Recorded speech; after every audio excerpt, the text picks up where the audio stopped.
Et yo l'équipe, ravi de vous retrouver aujourd'hui pour cette nouvelle vidéo et au programme du jour, une mise en place d'un nouveau terrarium. Pour ce faire, on a donc un nid de chez Ants Farm Supply, donc qui nous vient d'Angleterre, que j'ai reçu récemment et présenté très récemment également. On a un petit tube qui n'a pas vraiment de... on s'en fout quoi, vous avez compris.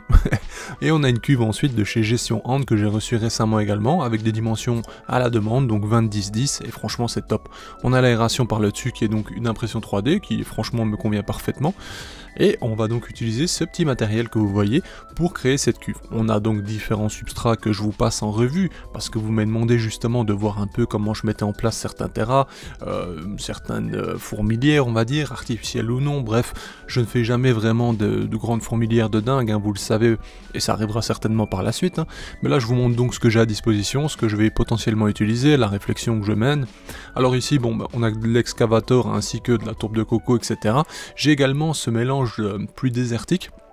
Dedans on y retrouve également une sorte d'argile, etc. Bref, ça ressemble un peu à de l'excavator, mais avec justement une provenance désertique, hein.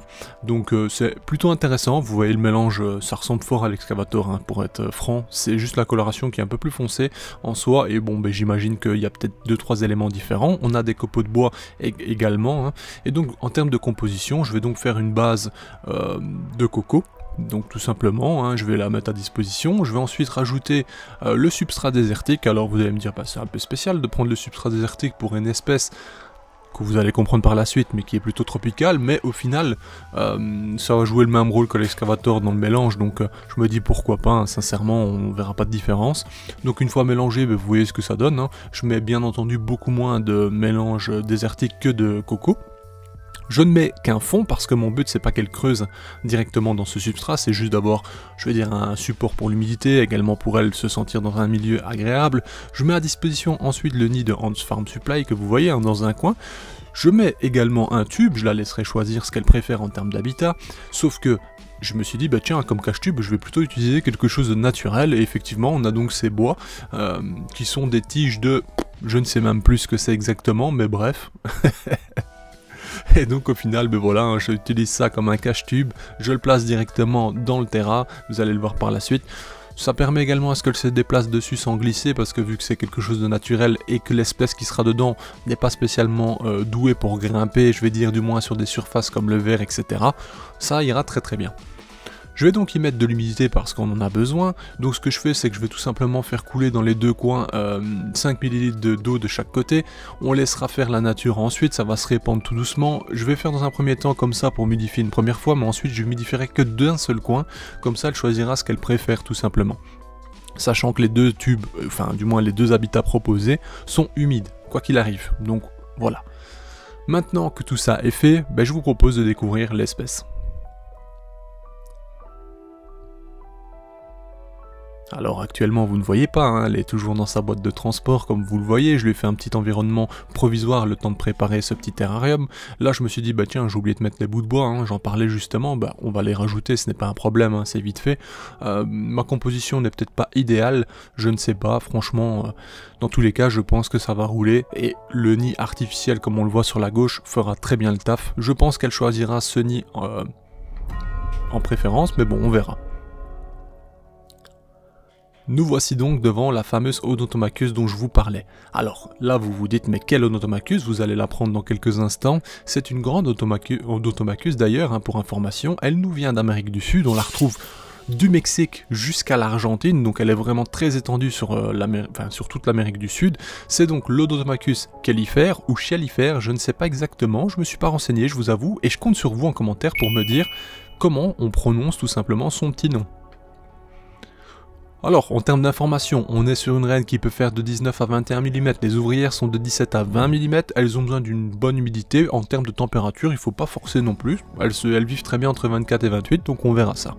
Maintenant, ce sont des informations sommaires, bien entendu l'observation fera le reste. Ici, vous vous dites, mais tiens, elle bouge pas son Odontomachus, mais qu'est-ce qui se passe? Mais figurez-vous que lorsque j'ai enlevé sa petite boîte de transport, madame dormait en fait.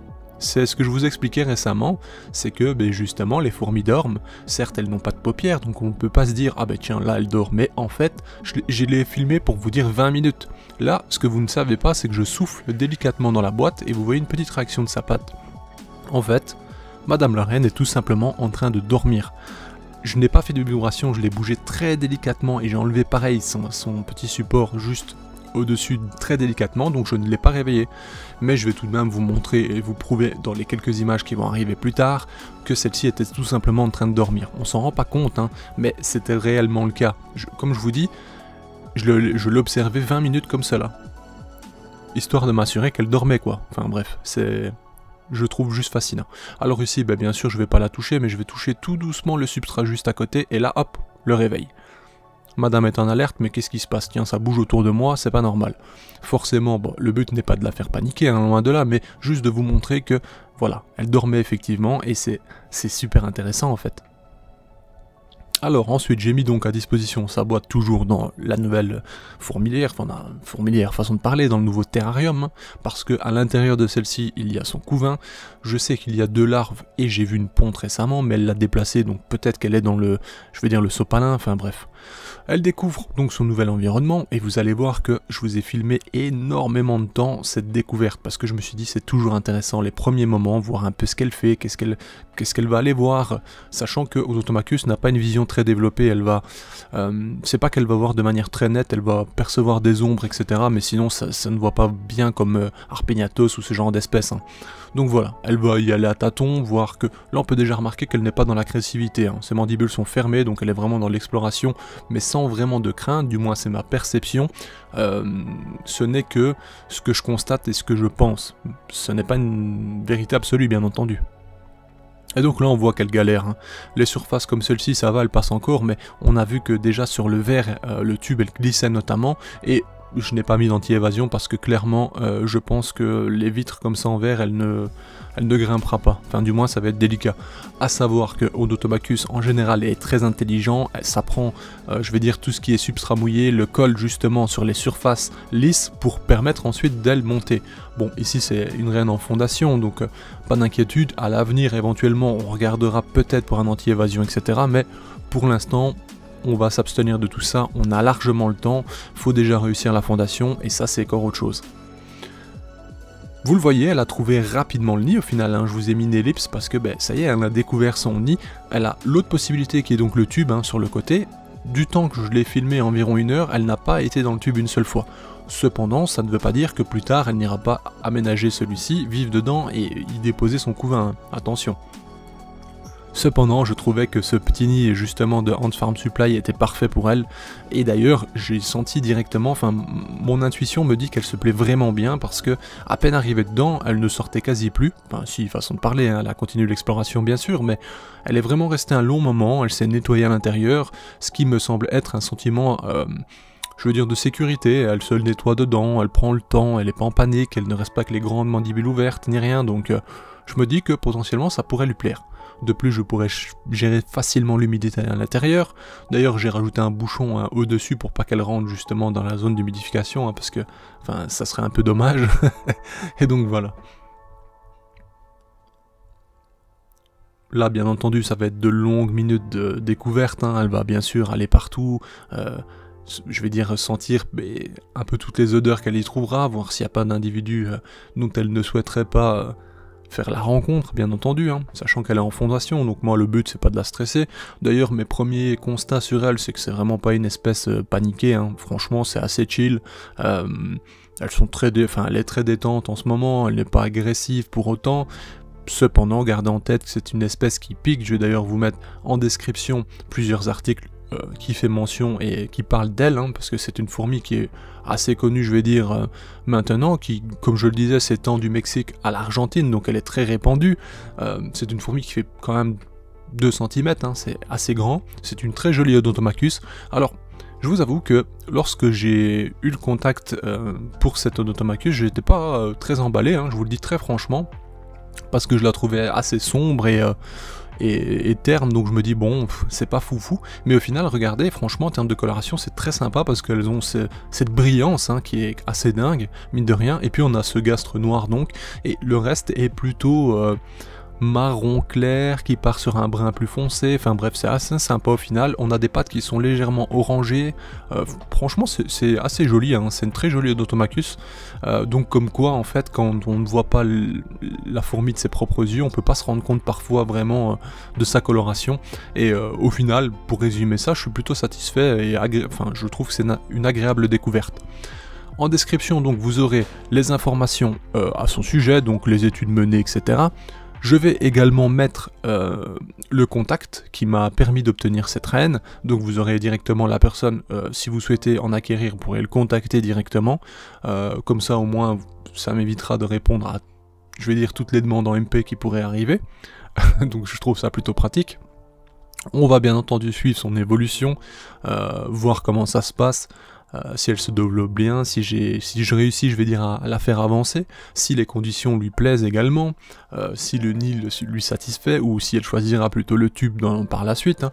Donc ici, elle va rester tranquillement, je vais dire, sans la déranger un moment, on verra ensuite, je vous ferai des petites updates, parfois sur Instagram notamment, parce que je vous en parle pas, mais sur Instagram, je publie d'ailleurs toutes les photos que j'ai réalisées sur toutes mes espèces hein, pratiquement.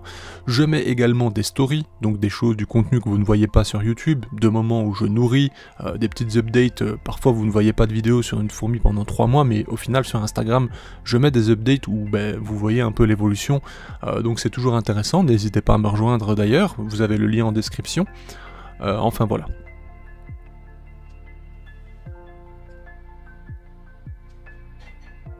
Pour le contact dans la description, je vous mettrai un lien Instagram ainsi qu'un lien Facebook. Comme ça, je sais que voilà, il y a des gens qui n'ont pas Instagram, vous aurez une autre possibilité.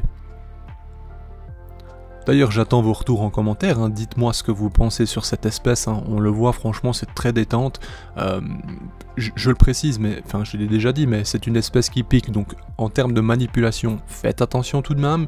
Il y a une étude qui a été réalisée justement sur son venin, hein, où on a diverses informations. Comme je le dis en description, je vous mettrai le lien si vous voulez avoir plus d'informations là-dessus.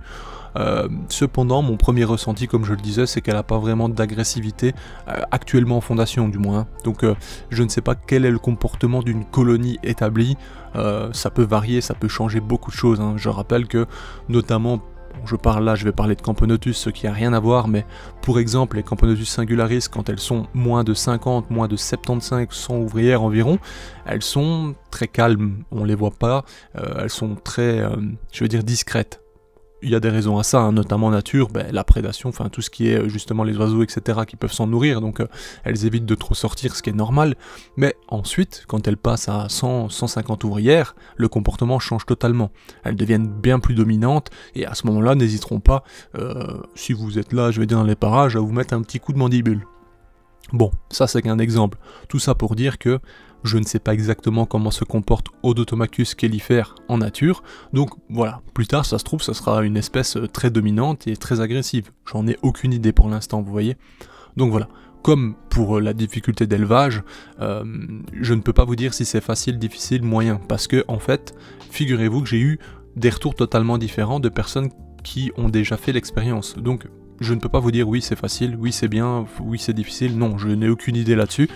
D'après certains c'est plutôt simple, d'après d'autres c'est plutôt difficile, voilà, affaire à suivre. Je pense qu'en élevage il n'y en a pas des centaines non plus actuellement, du moins on n'a pas d'informations vraiment qui remontent d'éleveurs, enfin d'éleveurs en soi, hein, ou alors je n'ai pas les contacts, hein, c'est possible également, mais bref.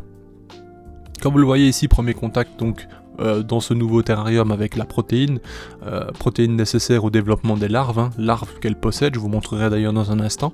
Donc voilà, c'est important de lui en mettre. Pour l'instant, elle ne l'a pas pris, sachant qu'elle a été nourrie il y a 3 jours, donc voilà, je la laisse quand même à disposition si elle le souhaite, si pas, c'est pas grave.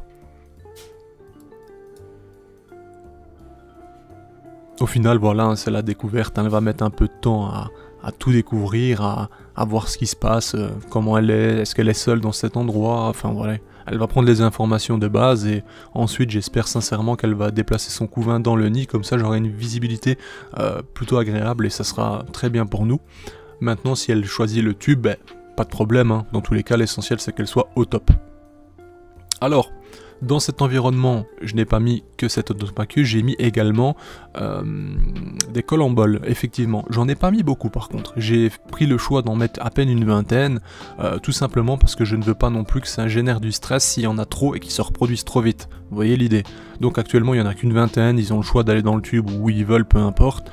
Voilà, pour l'instant je ne souhaite pas en avoir plus, j'aurais très bien pu en mettre une centaine, mais c'est pas mon but, sachant que, comme je dis, je veux pas générer de stress pour la grosse mémère. Comme vous le voyez, au final, c'est plutôt sympa, je trouve, hein. Bien sûr, la boîte, elle bougera à partir du moment où elle aura déplacé son couvain, hein, et je m'assurerai qu'il n'y a plus rien dedans. Mais sinon, dans l'ensemble, je sais pas ce que vous en pensez. Ici, je vais vous montrer justement les larves, hein, on peut les apercevoir, je vais vous mettre un petit ralenti. On voit qu'il y a une ou deux larves, donc en bas à droite, il y en a une également, donc perso, je croise les doigts, je la laisse faire. Je sais que l'autre jour, j'ai aperçu des œufs, donc techniquement, elle aurait déjà pondu à la maison, ce serait bon signe. Enfin bref, affaire à suivre, comme j'aime dire. Sur ce, n'hésitez pas à me dire en commentaire qu'est-ce que vous pensez de cette vidéo, de cette espèce et de tout ce contenu en général. Je vous dis à bientôt pour de nouvelles vidéos. Je vous rappelle qu'en description vous avez donc le contact permettant, qui m'a permis d'acquérir cette espèce. Vous avez également des informations complémentaires à son sujet, ainsi que justement des recherches déjà menées sur l'espèce. J'espère en tout cas que ça vous plaira. Je vous dis à bientôt l'équipe pour de nouvelles vidéos. Bye.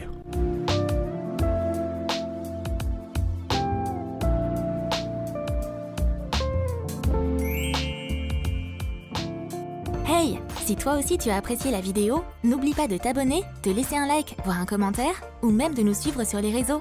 Merci et à bientôt l'équipe!